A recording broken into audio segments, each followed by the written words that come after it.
Hello everyone, welcome back to the Dunwoody Diaries. Here we chat with Dunwoody celebrities or people that can help you learn something new about either your daily lives or something about Dunwoody. I am Mark Galvin, I'm the Director of Marketing for Discover Dunwoody, and we just thrilled that you are with us today because we have a fantastic guest. Today we are talking to Bianca Hughes. She is a mental health counselor and speaker. Bianca, welcome. Thank you for having me, Mark. I am so thrilled you are here. You know, I don't think our guests have, or our audience have heard you talk much, but tell us, where are you from? If I could have $1, no, maybe let's say 10 cents every time I get that, I'll be a very rich woman by now. Sure. But I'm from London, born and raised. Good. And so I have been here in America for the past 18 years. 18 years. I was only meant to be here for 3 years. Oh, well, so you're only over by 15. So there's always this thing I've always thought it would be interesting to ask someone like you who is from the UK. You've been here for 15 years. If we were to say to you, hey, let's spend the entire night, you talk like an American, can you do it? Yeah, when people put me on the spot, no, but let's see. Well, you don't need to. I don't want to put you on the spot now, but I always thought that was kind of interesting that, you know, if you grow up in another country, it's your natural spot, you should absolutely speak with how you learn to speak. But I would think if I spent 15 years in London, I could probably put that, do that accent well. So people actually say, if you ask my family and friends, they would say that, where is your accent? Oh, wow. So I have a watered down version.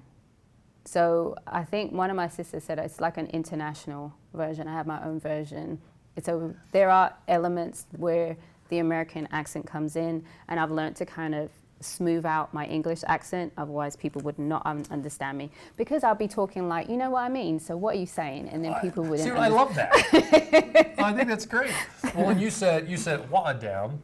Yeah, watered down. Right. So I still say water. Yeah, there's no T in there. No, I'm going to say water. Can I have some water, See, please? you can do American. I love that. Yeah, we have funny ways that we say certain words. Like, my favorite is jaguar. How do you say that? Jaguar. Oh, I've always heard it was like jaguar or something. Jaguar. Yeah. What's another word? Well, you say tomato. Can I have a tomato? Tomato. And I'm like, can I have a tomato? That's right. So yeah, the emphasis on the A, not the O. Yes. Yeah. That's good. Well, we're not here to talk about linguistics. I think that kind of stuff is extremely interesting. You are a mental health professional, but you started in the hospitality business. So I did, like you, I found out. Yeah, hospitality professional for many, many years, and switched 8 years ago to become a mental health professional. You're licensed in the state of Georgia. Is yeah, that right? in the state That's of Georgia. Great. And you got your professional counseling degree from Richmond Graduate University. Yes. Tell me about Richmond University. I actually didn't apply to Richmond. I applied wow. to Georgia State and they didn't let me in. Oh. But I knew that this is what I was meant to be doing. Oh, good. So I had done a lot of prayer, a lot of seeking. I always say to anyone, like, I'm in the best position because I'm doing what I was created to do. Oh, good. And that's always what I wanted to do. So then Richmond came up. I knew some people that had been there from a job and a place where I was volunteering, so I went to find it. It is a faith-based, so what it means is that we do all the regular mental health courses, and then we also add a component for spirituality for those who are Christian. And then you incorporate that into the counseling. So I have a lot of clients that are Christian and they appreciate that factor. Oh, that's good. In the counseling component. I love that. And so it's based in Marietta, an amazing school, love it. One of my best experiences, I always say, you go in there, you think you're great, they kind of tear you apart and then they build you back up and they're like, okay, you're ready to go. So it was an amazing experience, one of the best experiences of my life. I love that. Yeah. It's such a great story. Yeah. And I think you have an award coming up. Yeah, I just found out. I was in Jamaica recently and I was answering the phone because I thought it was an important call, what it was. But they're like, I have to tell you when I get back there. It's like, well, no, we have to tell you that you've won the Distinguished Alumni Award for 2024. That's fantastic. Yes. Congratulations. So I was sitting in a taxi in Jamaica almost in tears, like, oh my gosh. What a nice honor. Yeah, so it was a beautiful honor. So for just to you. see all the work that I've been doing over the years, so that feels really good. And it also shows that you're still engaged. Yeah. Right, and I think that's fantastic. Well, let's talk about mental health. I love to ask this question, and we've talked a little bit about some other things, but share, what do you actually do and why do you do it? So, I would say I'm a healer. And so I say that to say everybody who's a healer might not be a therapist. Explain the difference. Yeah, so you might have someone who you just have a healing presence. I believe, like I was saying, this is who I am naturally, who God created me to be, right? And so you might do Reiki healing or something like that, right? Okay. And I have just chosen to take that into the realm of therapy. Okay. And so for me, that is really someone who holds space for other people, which actually takes a lot because you're kind of like putting yourself on the back burner to sit with people during their challenging times, challenging moments. And then there's also the challenge, right? So I've also got to challenge people.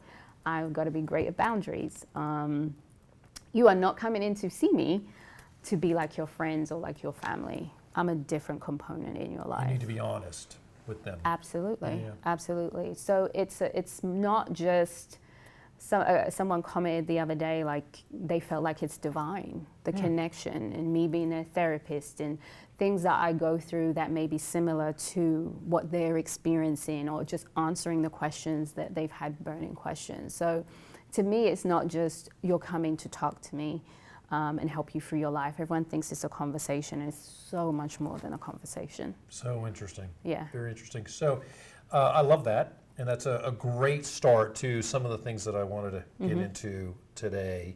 I'm actually really curious about this. Have you found that people are resistant to therapy today? Yes and no. Yeah, I think and I want to give you a little more info on why I'm asking that, and then I'll get out of the way.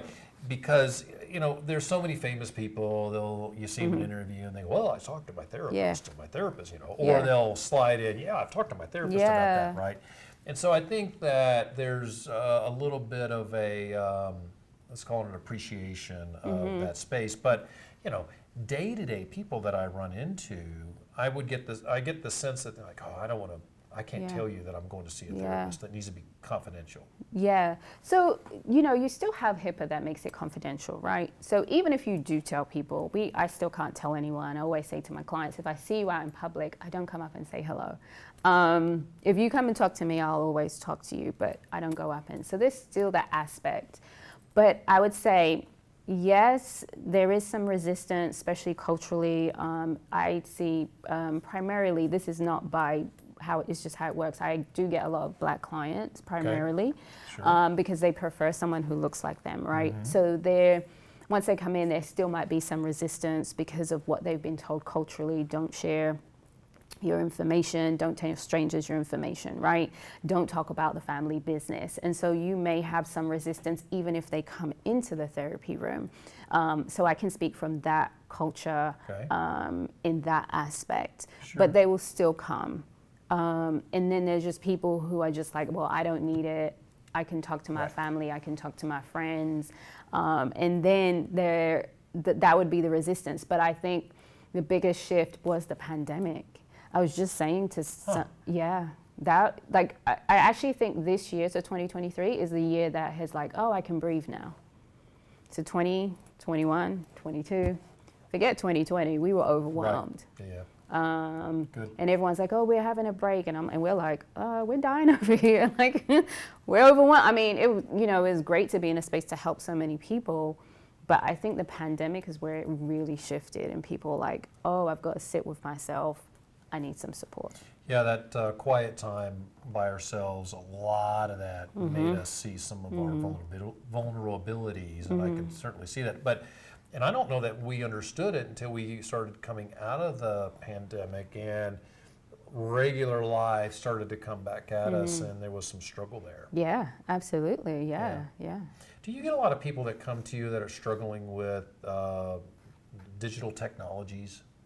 Digital technologies. You mean social media? There we go. Yes. Any type of technology. Yeah, absolutely. I wouldn't say that people come in for social media. I would say some social media it can enhance issues that you have. Sure. Everything that we deal with, we were dealing with already. Social media just enhanced it and made it like more smaller. Yeah. Because everyone can see it now, so it feels like, and of course that depends on your feed. Right. Oh my goodness. We here at Discover Dunwoody do a lot of work on social media. We love social media. We reach a lot of people for our destination through social media, and so ours is good. Ours, it is. It's good social media. But there are things that I could, see. Do you know? Can I say something about that though? Yes. It is good, but when you get into comparison mode, that's different. Sure. So you could be like, we're Discover Dunwoody, and then you go look at, I don't know if there is a Discover Sandy Springs, I'm just using it for example. Oh, what's Sandy Springs doing? Why, we should do that. Why are we not doing that? What's their follower count? And oh my gosh, these people are saying something about Atlanta. What about Dunwoody? So it is good, but the component that can come in and creep up is the comparison. Interesting. Yeah, even when it's good. So, all right, I took on a side road there. How does somebody find a therapist that they need, that they feel like, okay, I need one. Mm-hmm. How can they find the right therapist for them and make sure that when let me rephrase that, they find a therapist, how do they make sure the therapist they found is the right one for them? Okay, so I want to give you a realistic expectation that finding the right therapist is literally like dating. Oh. So wow. I would not. What if you're not good at dating? That could be terrifying. It can. But I want you to, this is what I kind of say about dating, it's an exploration. So there's a tip on dating, okay? It's not going to be the be all and end all, but you're exploring and you're trying to find out and get to see if there's a fit, if there's a connection. The therapeutic connection is the number one thing that makes the change. Studies have shown that over and over and over again. So you want to make sure you have a connection with this person. Okay. So I highly encourage you to do a consultation, free 15-minute consultation, something I offer on the phone. Do you think most therapists do this? Quite a few do, yeah. Okay. There are some that don't, that you could just book straight away online. But you can send an email. That sounds scary. You can, yeah. It's like, that's like getting on a dating app and finding somebody to meet you for dinner. Exactly. So I want to know, that's why I let people know there is that option. If that option is not available with you, you get to choose what you want, but I encourage that option. Okay. So then you get to talk and you get a feel. And if you get a feel, you try, you go in, maybe do 1 or 2 sessions. And then, you see how it goes. But that is the biggest factor, is how you feel with that person. Very interesting. Because that's going to make a big difference on the process. That sounds so simple. It really does. It's just, okay, yeah, obviously. But to hear you share that kind of reinforces, okay, this is what I suspect. Mm-hmm. Now it's something I know better. Have you ever seen the movie? It's actually a TV show called Billions. No. There's a compare-contrast between 2 different therapeutic styles in that. And there's so many other things going on, but there's 2 different therapists in it. And one is the sort of egotistical guy, and then the other one is a female who sits down and really seems to connect, asks more questions, and then adapts to those. And so I could totally see some people responding very well to the guy, and then somebody responding very well to her, and you definitely have to try that out. That makes good sense. Yeah, to see who is that fit. I love the comparison to dating. I think that's that really rings home. Good job. I like that. So, do you have a focus area? I do. You do? I do. What is that? So I primarily work with women struggling with perfectionism, so helping them embrace their imperfections and authentically be themselves. I do get men too, but women just seem to be drawn to me. So define perfectionism. Yeah, it's a consistent and exhausting cycle of trying to be enough. So you are constant. trying to be enough. That is so, I love that. I'm not. I know, I can I'm gonna see your stop talking. wheels turning. Yeah, your yeah, wheels are absolutely. turning. So it's that sense of like, I don't feel like I'm doing enough. I'm never enough. Is this good enough? You're constantly questioning your work. You never have a peace or sense of peace, right? Measuring, almost like a measuring up. And, Okay? and the thing about perfectionism, I like to share this, is that it's really about other people's ideas and expectations and beliefs about what's perfect. Because we're already perfect. Like, we all have our flaws, but we're perfect in our own way. But with the perfectionism, we're trying to meet other people's standards of perfection. Right. And so that's why we don't ever feel like we're enough, because we're not accepting our own, we're trying to meet someone else's, and we're all different. And somebody else's expectation could be unrealistic. Absolutely. Does that, Yeah. that's a thing. Yeah, it's unrealistic. It's a lot of unrealistic expectations. Oh, wow. I'm fascinated by this. I think I have my own perfectionistic issues. So, Yeah. as an example, it is sometimes terrifying to start a project. Like, oh my gosh, if I Yes. start that, it's going to become just, it's going to suck the life out of me, so to speak, because I'm going to want to put so much into it. How would you encourage someone like me? It's like, okay, you got to do that. Start it, or what would you tell me in that case? To And get By the started. way, this is not, this is totally off the cuff, fine print, whatever. And so a lot of the work with perfectionism is about our identity and how we view and we see ourselves, right? And so I would be asking you questions or asking you to explore, well, what does this say about you?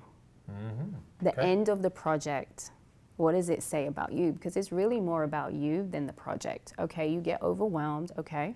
Well, that's intimidating, actually. You get overwhelmed, but what is the reason you get overwhelmed? Because you want to do well, you want to perform well, you right. want to be validated, you want to know things are okay. But regardless of the outcome of this project, you're still worthy.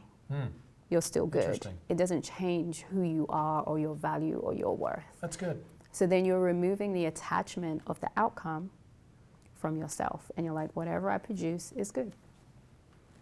So, I told you this before. I used to be the director of housekeeping of a hotel, a very nice hotel in San Francisco. And so when I clean at home, I go berserk, right? I'm the Yep. guy that ends up with the toothbrush, and I'm getting Yep. that little piece of grout in Yeah. the corner. And so as a result, I just can't clean, Yeah. right? What I need to do is I get so caught up in that, and I actually never really thought about me in that. I really thought about, that grout needs to be cleaned better, right? Because if I clean that grout, that means I know what I'm doing. I'm good at what I'm doing. Right. Oh, absolutely. Yeah. Yeah, it takes a lot. Yeah. I can't paint a room without painting the ceiling. So I refuse to paint a room because I hate painting ceilings. But then see, that's what you're trying to make it. Quick tip for anyone. If I have done this with the cleaning, I always put a timer on. Whatever gets done in an hour, 20 minutes is done. I'll do it the next day. Sometimes I break it up. Everything doesn't have to be done all in one time. Oh, I love that. Set a 20-minute timer. Whatever you get done in I 20 can minutes. clean nothing in 20 minutes. It takes me an hour. So you're really You going to can challenge clean a small space. me. We'll see. You see? I'll report out on that. Oh, this is really interesting. I love this. What are the challenges that you think people are facing in general? And so since we know that you're focused on perfectionism, there's kind of, like we talked about my thing where I get so caught up on, getting all those little bitty things because I can't stop. Are there similar challenges that you find people face in this space? Yeah. With the perfectionism? Yeah, like are there categories or Yeah, things? so actually I have a quiz. I hate quizzes. It's called Is Perfectionism Driving You?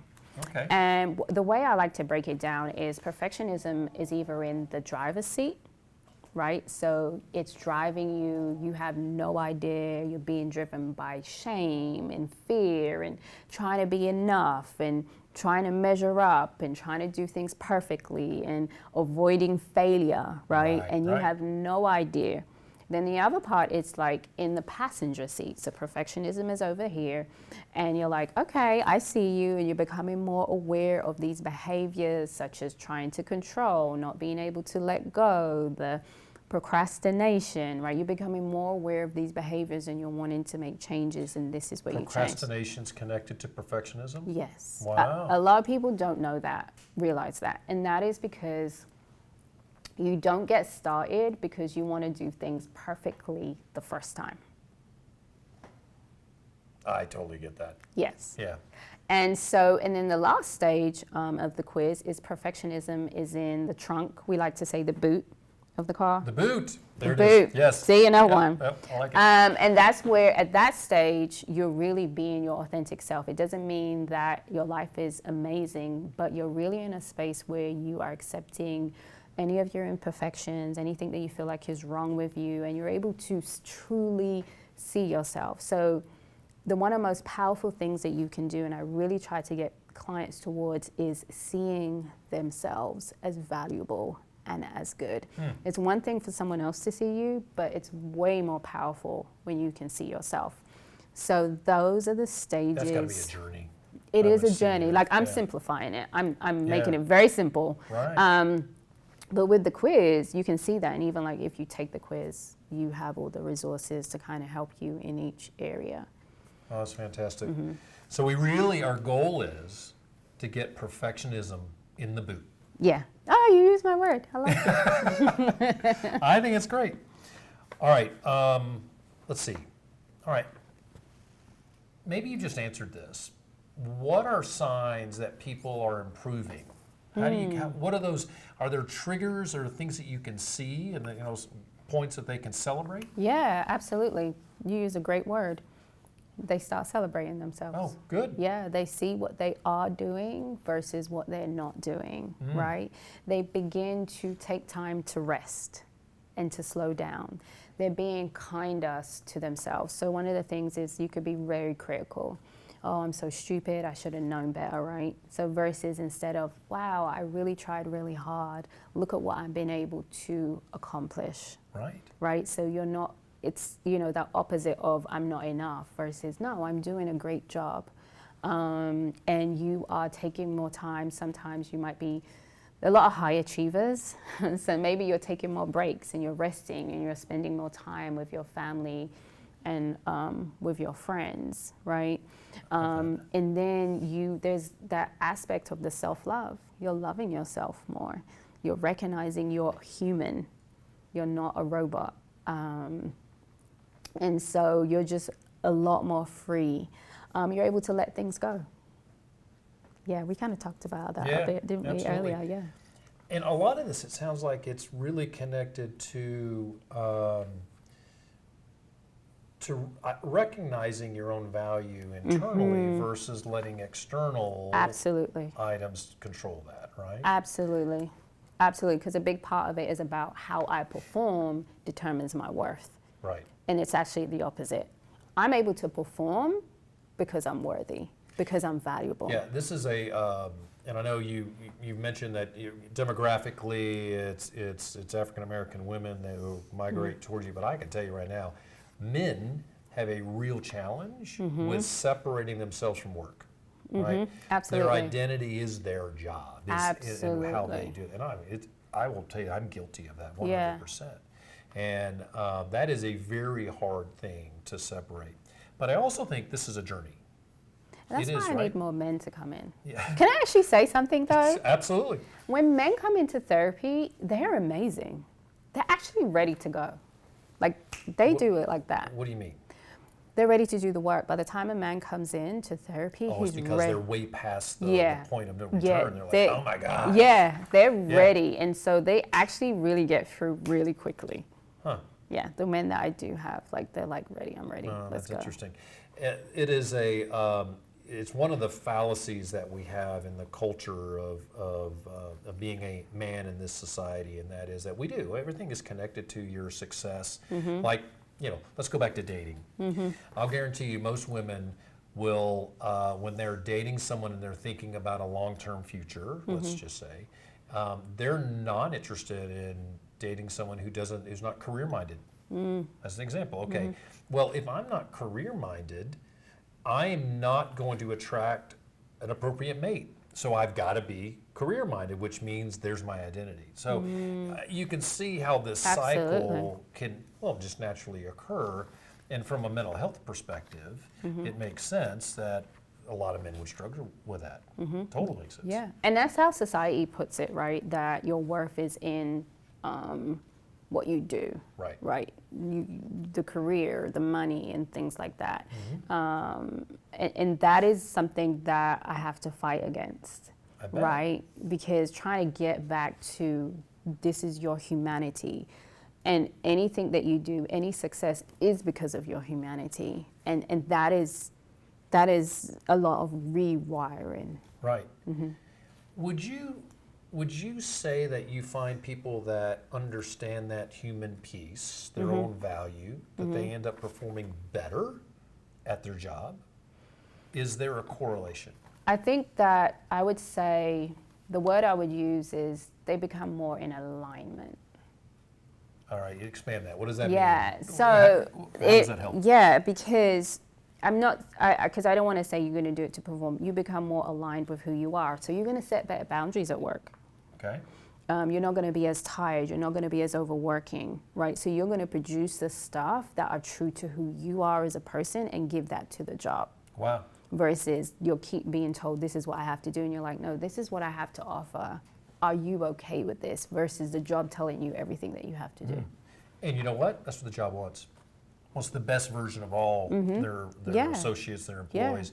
How can they do their very best in understanding what your very best is I think probably part of that boundaries, right? No, you set the bar up here. Well, I'll never be able to get there. Exactly. And because I never can get there, I'm always going to feel bad about who I am. But this is where I should go. Yeah, and that's why one of the reasons why I also do the speaking, to speak to the corporations, because that is the aspect. How can we get them to deal with this perfectionism? Because it shows so much up in the workplace, so people can be their authentic self. Because studies have shown that when you have an authentic staff and people are truly who they are, the company, benefits. Makes total sense to me. I love that. We could go on and on. I know. You can see, I think this is very fascinating and very real, right? This is something that everybody needs to understand. First of all, how do they get help? If, I need help. How do I get help? I think that's an important aspect. But also, leaning into that piece of perfectionism and understanding that can be a barrier. Absolutely. I've heard people say, I'm a perfectionist, and they're proud of it. Yes. Right? And that also certainly has its issues. Yeah, and I actually try to move away from that word, the perfectionist, because it just makes you feel like this is your identity and you're so much more. And perfectionism is more of a way of thinking and believing.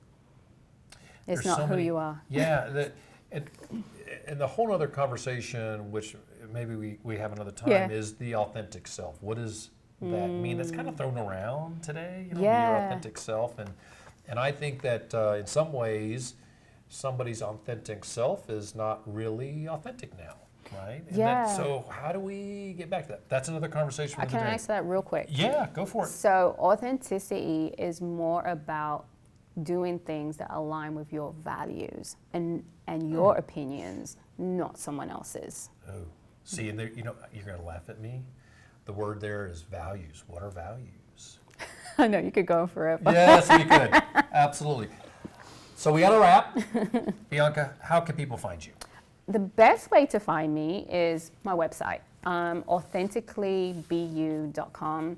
On there, you're going to find all my socials, Instagram, Facebook, LinkedIn. Instagram and LinkedIn is the place I am at the most. And my email address and all my contact info is there as well. That's outstanding. Yeah. Well, thank you so much for coming Thank you in for today. having me, Mark. I enjoyed our conversation, and hopefully we'll see you again. Maybe we'll have you come back. I could certainly see after something major happens that we could have somebody like you come in and give us your opinion on how we can deal with those things better. Thank you. That sounds fair? That sounds great. All right. You're on. We'll see you again soon. Okay, thank you. For the rest of you folks, Thanks again for watching. We so appreciate you coming and joining us.